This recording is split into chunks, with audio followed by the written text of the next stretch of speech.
Hello, my name is Tanya Kennedy, co-host of I Survived It. Today you will be listening to an exciting story of survival from one of our guests. Please stay tuned. You will be blessed.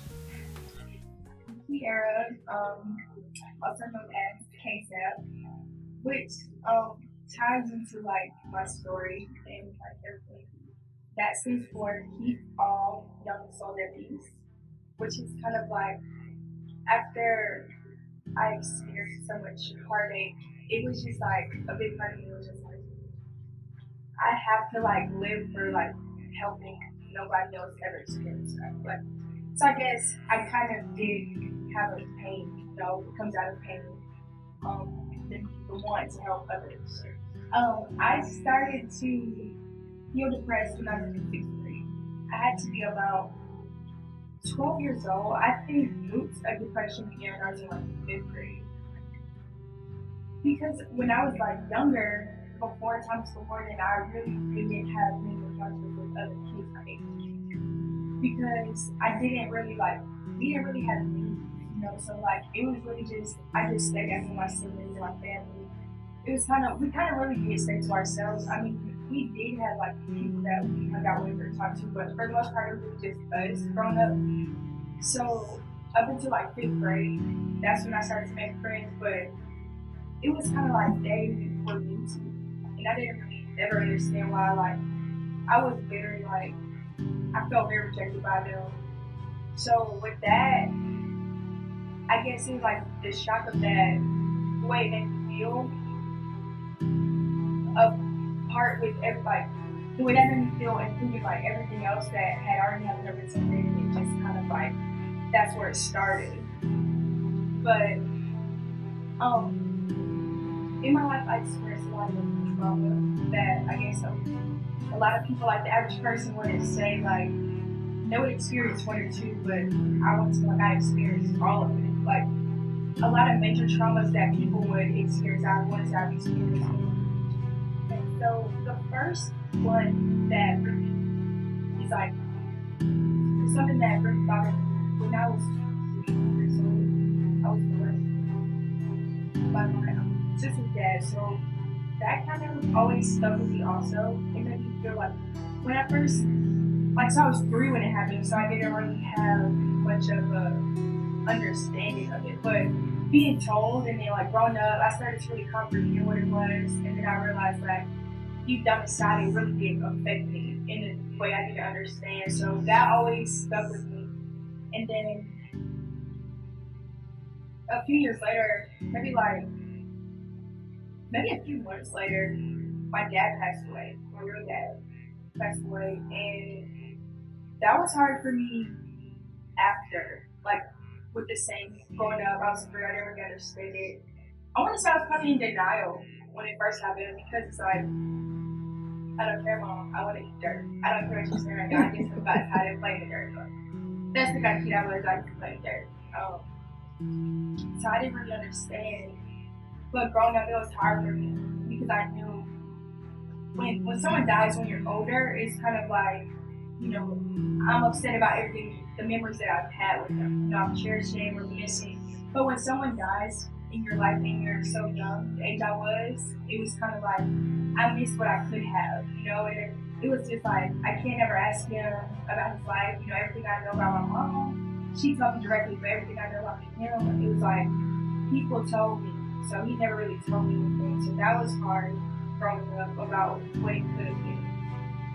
And then after that, we moved to Georgia. My mom got remarried. And it was like I just had this big old family out the blue. Like, not really out the blue, but it was kind of like overnight because my stepdad, he had like 6 kids. My mom had 4 kids. And then they got together, had one more child. So they were trying to have football team. I don't know why. I guess I don't know what they were doing. They wanted a football team. So moved to Georgia. I guess after we moved to Georgia, things changed. Then in California, I want to say, I think we were better off in California than we were in Georgia. Than we are in. I mean, at the time, I still live in Georgia, but we're better off now. Sorry, I'm on track. But So we weren't that wealthy. So actually, I want to say we were actually poor. I grew up very poor growing up.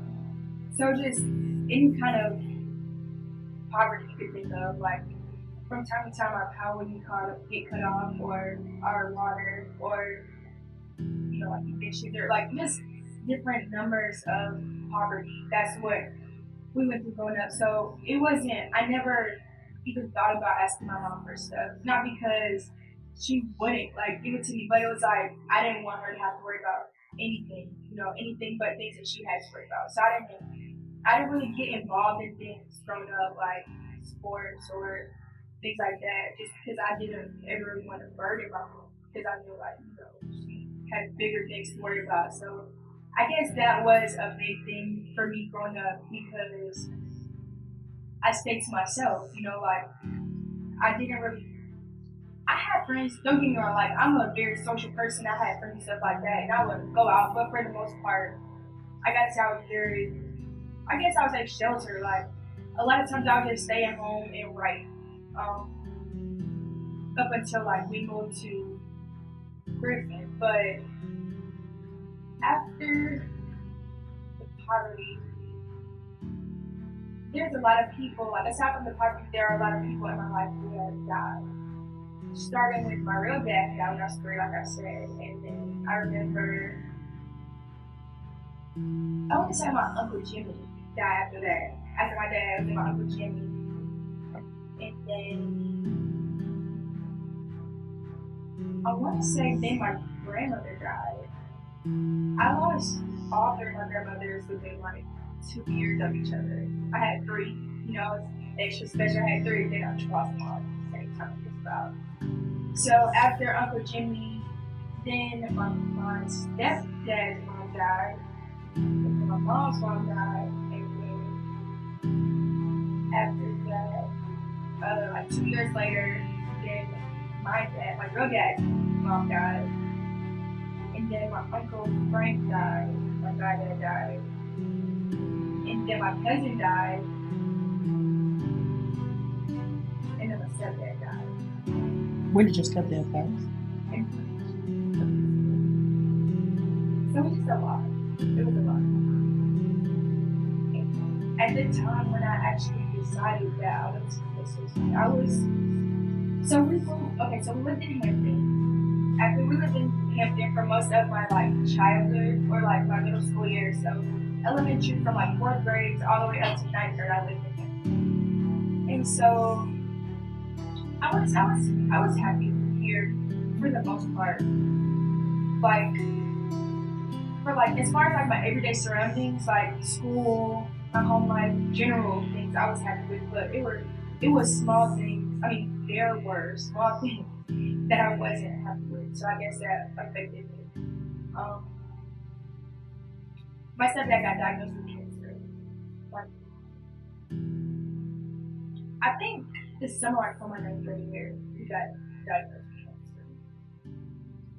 So that was hard. That entire journey was hard. So I had a heart condition, which I totally forgot how little we got healed. But I had a heart condition. We found out about it when I was in the 6th grade. I want to say it was kind of like anxiety. It had something to do with anxiety, because I remember the first time I found out about it, I couldn't find my cat, Mr. Boots. I lost him. I was outside looking for him. I couldn't find him. And then I remember all of a sudden I just couldn't breathe. Like my heart was beating so fast, and I didn't know what to do. I thought I was going to die. Truthfully, I thought I was about to die. Which is honestly, like, if you've ever had this condition by as a teen, like, you literally do feel like you're about to die. Like, so what is SVT? So it stands for supraventricular tachycardia, and tachycardia means like fast heart rate. So supraventricular is like super ventricular and fast heart rate. So it's crazy. It's like a super heart rate on crack, or like caffeine, or it's just crazy. So I couldn't drink any caffeine or like do anything, eat chocolate, anything that would like trigger it, because it was very serious. Like it was a very serious condition. So then December 2015, the December of my ninth grade year, I had surgery or an ablation to reverse it. So then after that, I was fine. But that same year, my stepdad did get diagnosed with cancer. So it was kind of hard because we were trying to like deal with me and deal with him at the same time. And my mom was also in school. She had just got to college. That was 2016. My brother graduated in 2015. So my mom and my brother had just started college at that time. So she had a lot on her plate. So she was trying to like juggle like my dad's sickness, my sickness, still trying to be a mom to like four of the kids. She was trying to go to school and still like, cause my dad, he stopped being able to work too also. So it was just a lot. There's a lot of stuff going on at once and I didn't understand a lot. And then my cousin died the following year, which was very hard for me because he was young. And I didn't really expect it, it was unexpected. And like just all of that was going on throughout my life, and then just unnecessary like heartbreak from like boys, which is like blah, but it happened. It happened. It happened. It's okay. You don't forget them. That was really hard. That was like that actually was like salt. That was just like the salt on the wound. All of those encounters or like breakups that I had with like salt on the wound. And I don't know, cause like it seemed like every time like I was really bad and it went bad, it just went awful. So it was like not only did my heart get broken, but it got hurt. Like I was terribly heartbroken, and I really don't take pain or sadness well because it was like I had that switch. Like I always had that trigger all the time. Like being depressed for me, it was something that it was like an identity to me. It was like your favorite teddy bear or your blanket that you sleep with every night and hold on to it from a child. Like that's what it was for me. It was always that thing I knew that no matter what happened, I could wallow in this. And it was kind of like my excuse. Like it was kind of like, well, I'm depressed, so but it was just like it made me not want to deal with things because I knew like I always had that feeling.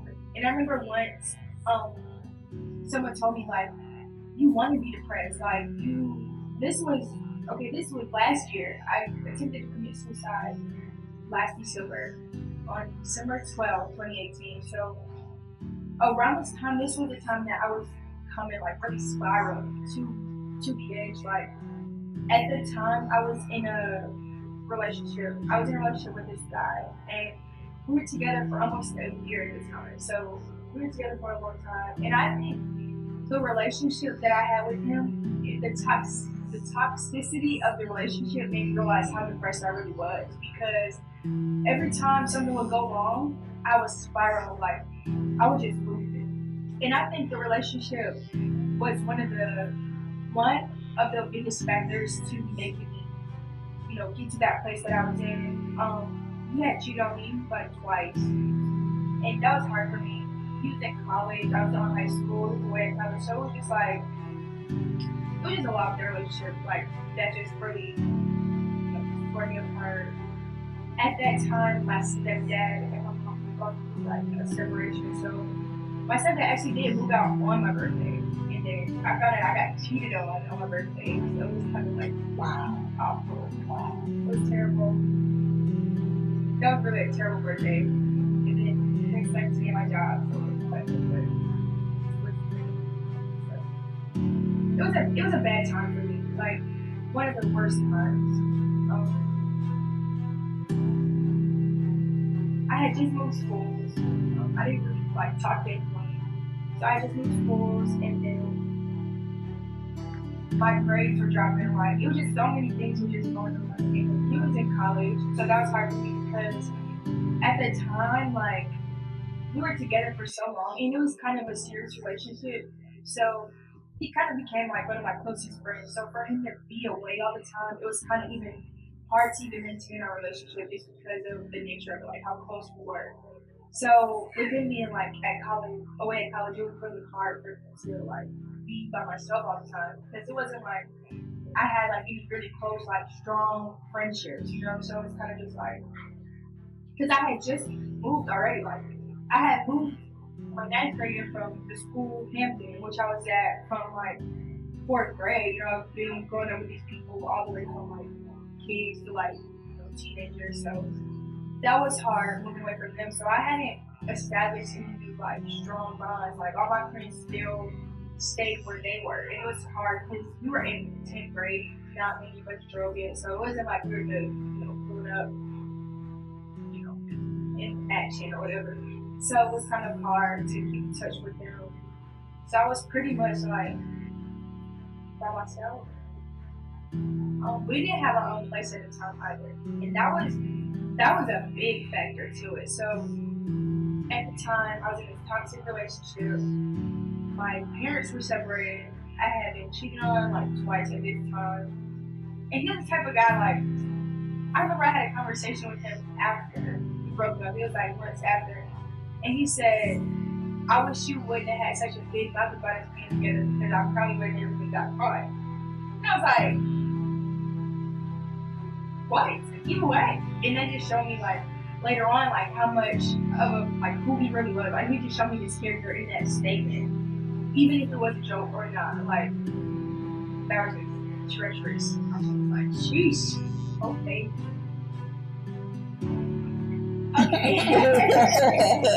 That's right. That's enough of that. That was hard.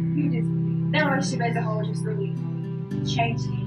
But now I'm glad it happened because the relationship taught me it taught me what I'm not going forward. So now I'm kind of like very dismissive when it comes to like guys or anything. I'm like, nah,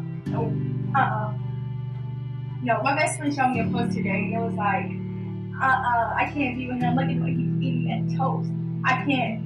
She said that to me because she said I could be looking at the guy and I'll be like, nope. And they don't understand what I'm like, nah, the energy's off. Like, if the energy's off, I cannot have it around me because I've been tainting my own energy for so long, I have it to myself now. And it's kind of like, I just want to take it and run with it. Now that I have it all to myself, I don't want like, clutter, so. But I had a lot going on at the time.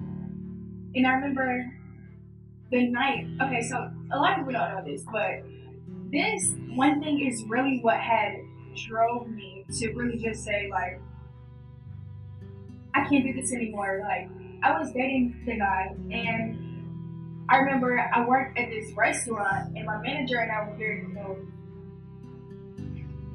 Never mind, I can't say that. I was about to say something crazy, but then I just remembered something like so I started talking to this guy and he wasn't my boyfriend. So I had a boyfriend at the time, but the relationship was so bad that this other guy wanted to talk to me. I was like, okay, whatever. So I started talking to him, and that's really what drove me to say, like, who am I? Because I've never been a person that's just like a cheater. Like, regardless of the nature of my relationship, I've never been like a cheater. So I just looked at myself and I felt like I didn't respect myself anymore because of that. And I know, like, I didn't even hang out with the guy. Like, nothing happened. Like, it was just texting. It was, like, it wasn't even, like, bad conversation. Like, but it was just, I was already so sad and I had just convinced myself I was a bad person from there.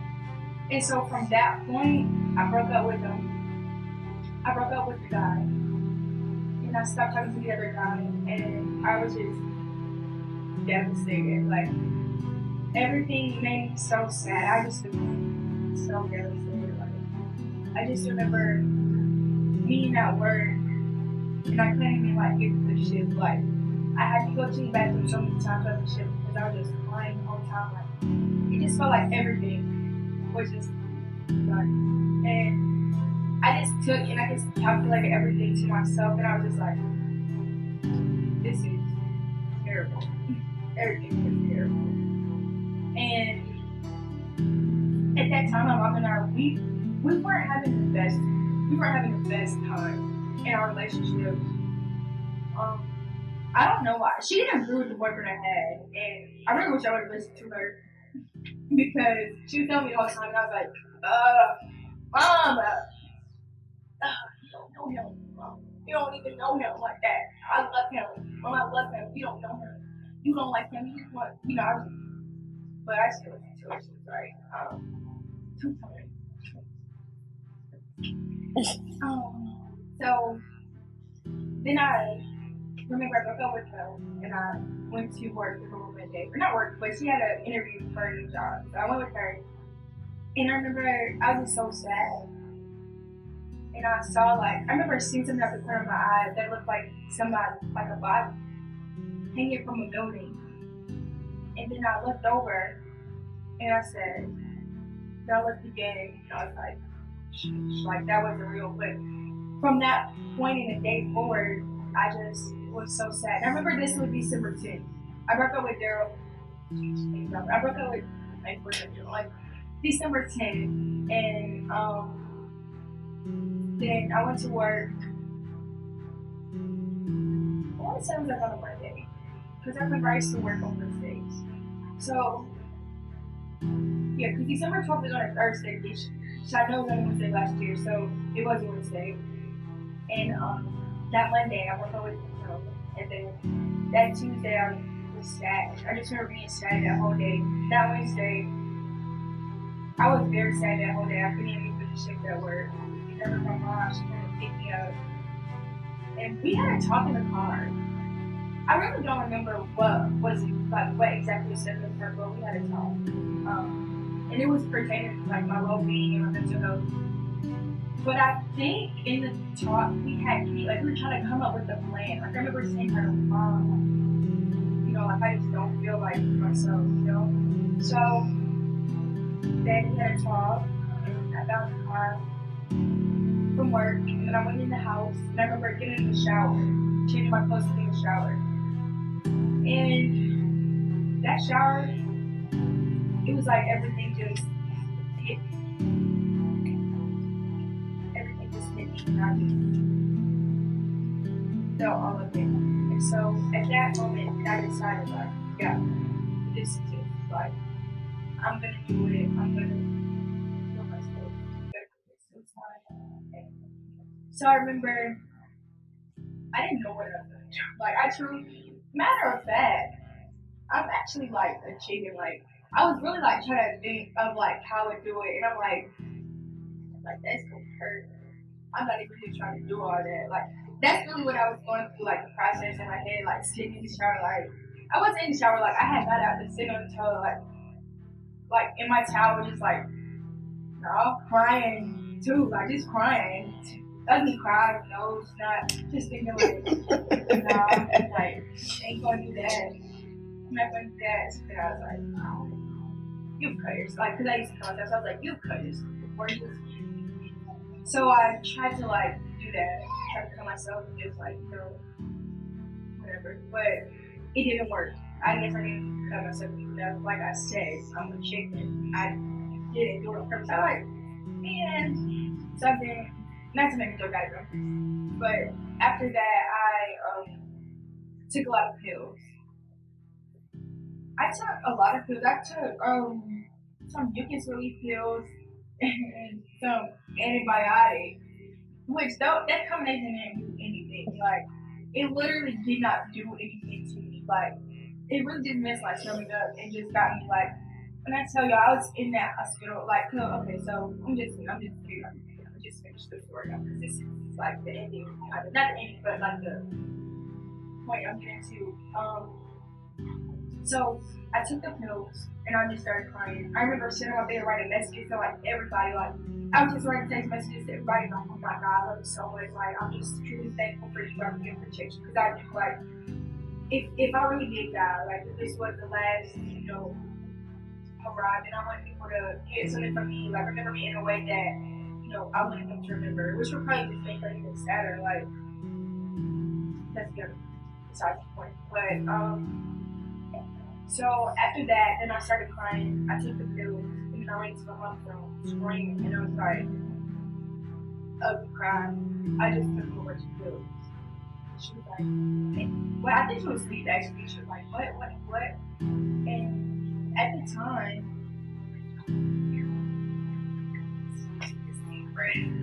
anyway, so at the time my dad was actually in hospital. This was December, and my dad died in March. So she was already dealing with that. I think we all knew how sick he was. So then I ran for me to run her and say like, no, it's like good. Like I just try to do myself. So then she took me to the kitchen and she tried to like make me throw up and it didn't work. Actually, I think it was my fault because I really was trying. I was like, man, I should really do that. But I ain't going out like that. Like, you get to the hospital or something. Like, you know, like, so I didn't let her make me throw up. So then they called the ambulance and I went to the hospital. And so after I got there, like I was gonna say, they fed me some. What am I trying to say? Charcoal. Activated Different charcoal. cats. Yeah. I mean, that stuff, it was nothing. It was bad. Like, I just was feeling very bad. And so my stomach was terrible. And I was feeling woozy. Like, y'all, when I tell y'all, like, when I move my head, like, if I move my direction, like, in front of my, it was like, that's how it was. Like, that's how that medicine had me feeling. Do not ever take this really anything like together. Because I promise you, you will be like, no, like, don't do it. Like, it was bad. Like, it wasn't even bad like that, but it was just bad. Like, I thought I was tripping, like, as, like, you know how they say acid. That's how it was. Y'all do not do that stuff. Like, say no to drugs, for real. Like, that stuff is bad. So, after that, then the people came in there. A counselor came and talked to me. And she was talking to me, like, asking me questions. And I told her basically, like, everything I just told you guys, I told her. You like, gave her to write down. And so I guess she decided, like, I had to go to this mental hospital. And so I went there. The hardest part about that whole experience was the drive there. They had to handcuff me. So they put a handcuff around it chained my ankles together and it handcuffed me. And I just remember I was sitting in the back of the cop car and I keep God, like, I don't know if it was just the medicine or that's what I remember thinking. Like, I was like, maybe it's just medicine. Like, I'm sure there was.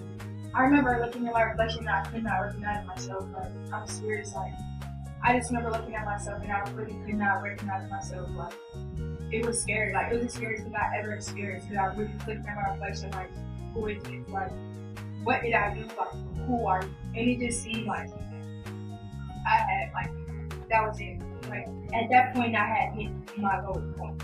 And I knew that I couldn't go any further into that hole. So from that point forward, I just told myself, like, this is as bad as it's ever going to get remotely. I hope you've been blessed as we have from listening to this amazing story.